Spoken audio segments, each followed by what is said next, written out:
আমার কত বড় লজ্জা।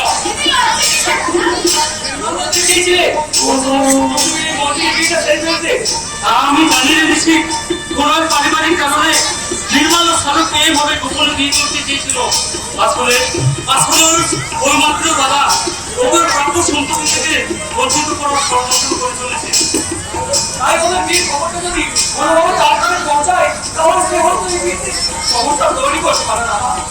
আর সেজন্য বোধহয় নির্মলা তার বন্ধু-বান্ধবকে না জানিয়ে এই বিয়েটা কিন্তু সেরে ফেলছে। তাছাড়া নির্মলা যে আর কোনো উপায় ছিল না সত্যি, কিন্তু আমার যে অনেক আশা ছিল জেনেছি মহা ধুমধাম করে না আমি আমার সাধ্য মতো আয়োজন করে আমি আমার বোনের বিয়ে দেবো, কিন্তু সে আশা আমার অপূর্ণ রয়ে গেল।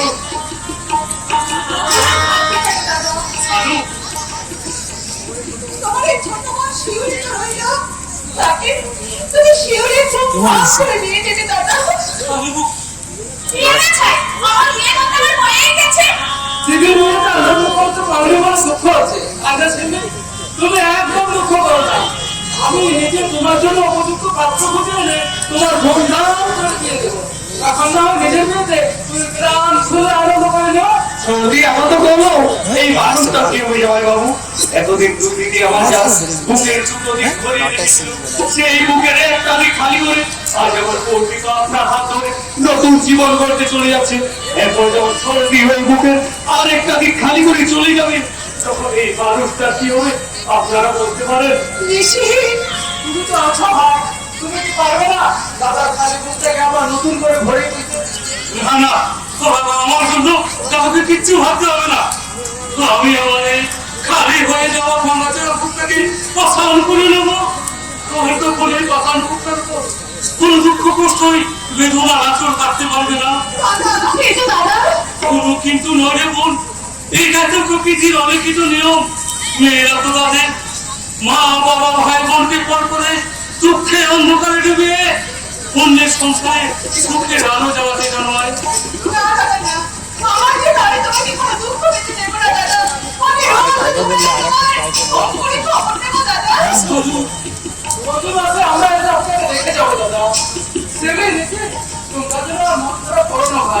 আমি জানি কয়েকটা দিন তোমাদের কষ্ট হবে, আমার তো আনন্দ উচিত কারণ আমার একমাত্র দিদির বিয়ে দিয়ে আমার প্রাণ খুলে হাসতেছে।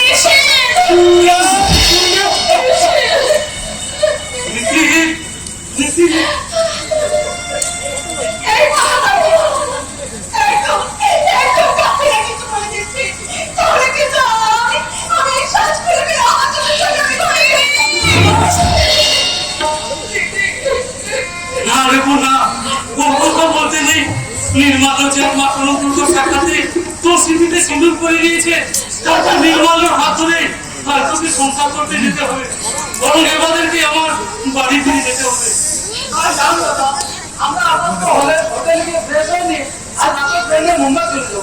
তাই যাও ভাই, এখান থেকে গ্রামে ফিরে যেতে আমাদেরও প্রায় রাত হয়ে যেতে পারে, তাই আমরা আমার দেরি করতে চাই না, চলে আয় শিউলি।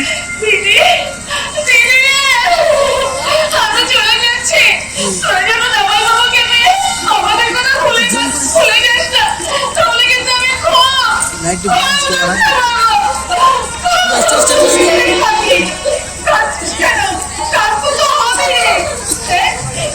সবাইকে ছেড়ে আমি কথা ভুলে চলে যাচ্ছি।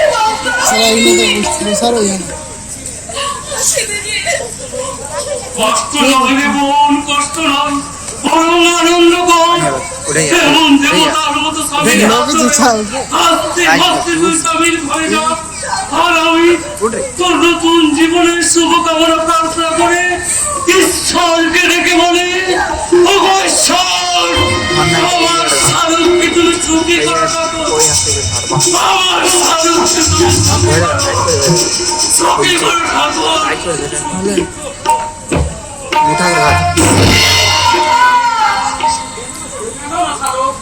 তোমাকে কাঁদতে দেখলে নিজেকে যে ভীষণ অপরাধী মনে হয়। অপরাধী তো আমরা ভালোবেসে বিয়ে করতে চাইলেও তোমার বাড়ির সবাই দেখো আমাদের অনুষ্ঠান করে বিয়ে দিতে, কিন্তু এক অনিবার্য বিপদের কথা ভেবে এভাবে বিয়েটা করতে আমি বাধ্য হয়েছি। আমি তো জানি তোমার দাদা চাইতেন না যে তুমি বিয়ে করে সংসারী পাও।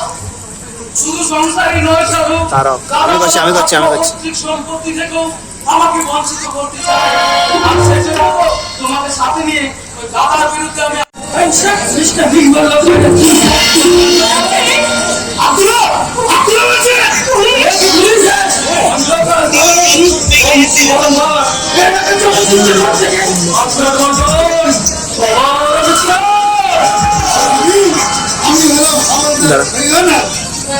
আমি রোজ করলে তোমার মতন ক্রিমিনাল হাত পদার পর আমি কেন স্যার আমার সাথে কি অপরাধ করেছে? শুরু করো যার গলা আপনি সৌরমান্য তুলে দেন সে আসলে ভক্ততার মুখস্থায়ী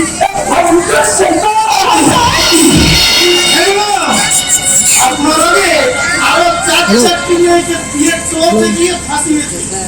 কি বলে? তারপর তাদেরকে হোটেলে তুলে নিয়ে গিয়ে বিদেশে বিক্রি করে দিয়েছে।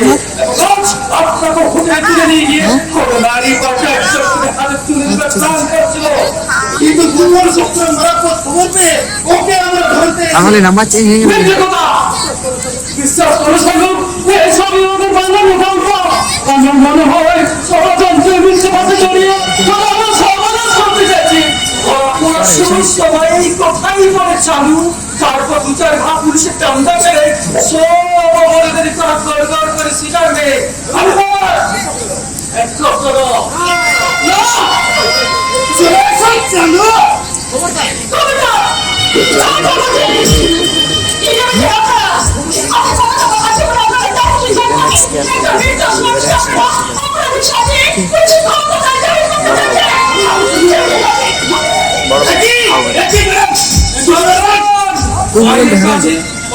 চেষ্টা করবেন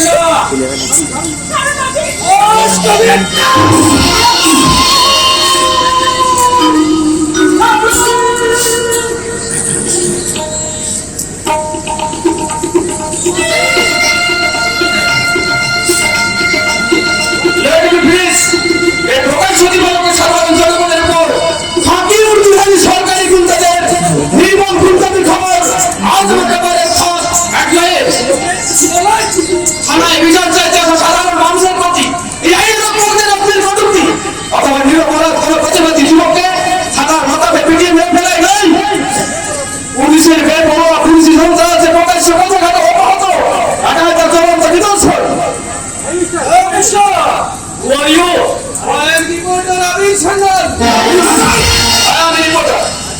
আজকে এই রিপোর্ট দেশের জনগণের মাঝে ছড়িয়ে দিই।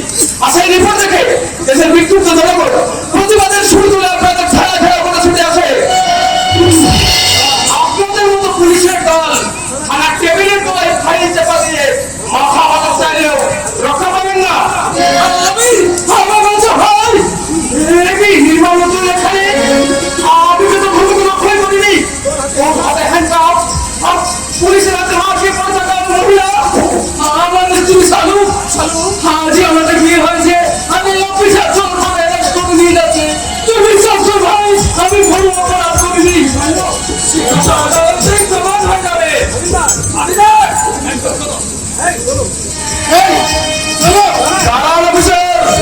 এইভাবে জনতার উপর যা খুশি অপরাধের পরোয়ানা চাপিয়ে দিয়ে তাকে অ্যারেস্ট করা যায় না। আপনি তোকে অ্যারেস্ট করেছেন, আর অ্যারেস্ট ওয়ারেন্ট আছে আপনার কাছে। তোমার নির্বিধান সরকার হয়ে লড়াই নেমেছি। অ্যারেস্ট করেন।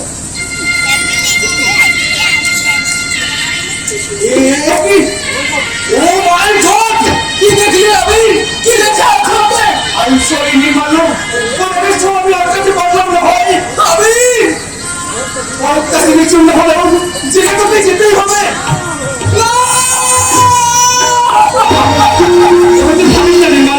বন্ধু ভাই, আমি তোকে প্রমিস করছি যত শীঘ্র সম্ভব আমি তোকে জেল থেকে চাবিকে মুক্ত করে আনবই। কিন্তু যে কতদিন আমি জেলে থাকবো সেই কতদিন আমার স্ত্রী শালকের কি হবে? আমি কেমন করে তার কাছে আমি শালককে আমার একটা কথা রাখছি ভাই,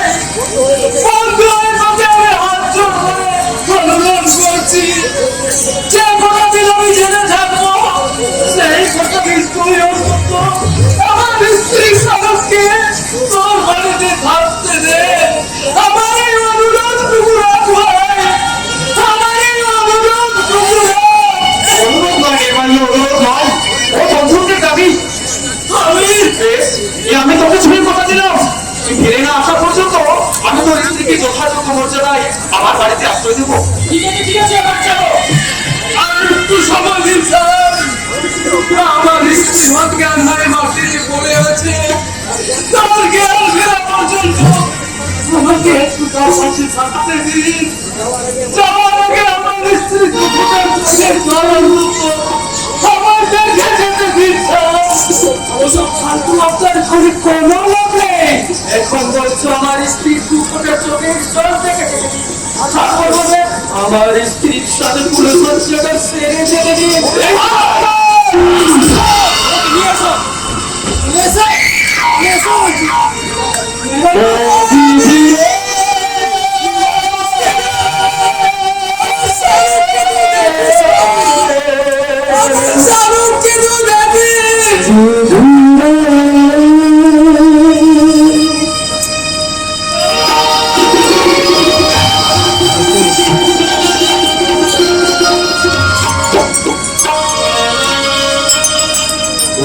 দয়াময় বিধাতা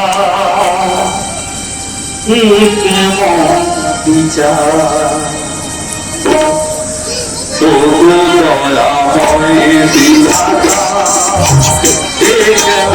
বিধাতা তোমার সৃষ্টি এই দুনিয়া, তোমার সৃষ্টি এই দুনিয়া চারিদিকে দয়াময় বিধাতা এ কেমন বিধাতা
কোনো অসুবিধা না হয়, আমার শারীরিক কোনো কষ্ট না হয়।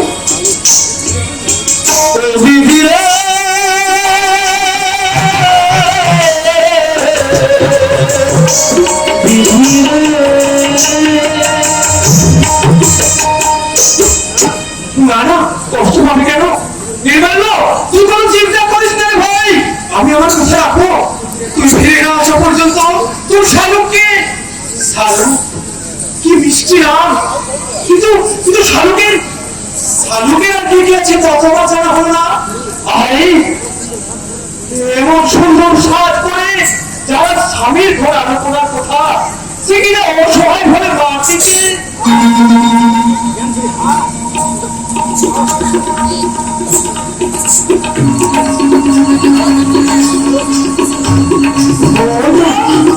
রাজা ভদ্র হয়ে গেট ভেঙেছে মনে হচ্ছে।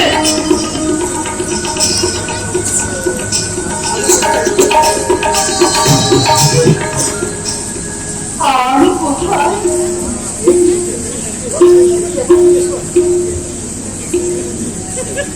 এ কি? আমার কি বেশ বাস তোমার গলার ফুলের মালা হাতে মেহেন্দি আমার সিঁথিতে সিঁদুর তুমি কি আমার বিয়ে হ্যাঁ হ্যাঁ আমার নিশ্চয় বিয়ে হয়েছি কিন্তু একা কেন আমার মন কোথায় দিদি তুমি তুমি বুঝবে আমার পর না না, আপনি ভুল করছেন, আমি আপনার কেউ নই। ও তুমি আমার কেউ নও তাহলে তাহলে কে আমার গলায় মালাটা পরিয়ে দিয়েছি কি আমার সিঁথিতে সিঁদুর পরিয়ে দিয়েছি বলো না না তুমি তুমি আমার বস প্লিজ আমার কথা শুনুন। আপনার জীবনে আজ একটা চরম বিপর্যয় ঘটে গেছে। আপনার স্বামী তুমি থাকলে আমার জীবনে কোনো বিপর্যয় ঘটতে পারে না তুমি তুমি এমনি করে আমাকে সারা জীবন পাশে রাখি তাহলে দেখি আমার কোনো বিপদ হতে পারে না তবে আপনি বিপদ করবেন না। একটা কথা মনে রাখবেন, আমি আপনার কেউ নই। তবুও তবুও আপনি আমার বাড়িতেই থাকবেন, শুধুমাত্র আমার আশ্রিত হয়ে। না কারো আশ্রিত হয়ে আমি কোথাও থাকতে চাই না তুমি যখন আমাকে আমাকে স্ত্রী বলে বলো না তুমি আমার স্বামী হতে চাও না তাহলে আমি নিজেকে শেষ করে দেবো আমি নিজেকে শেষ করে দেবো কি করছেন আপনি?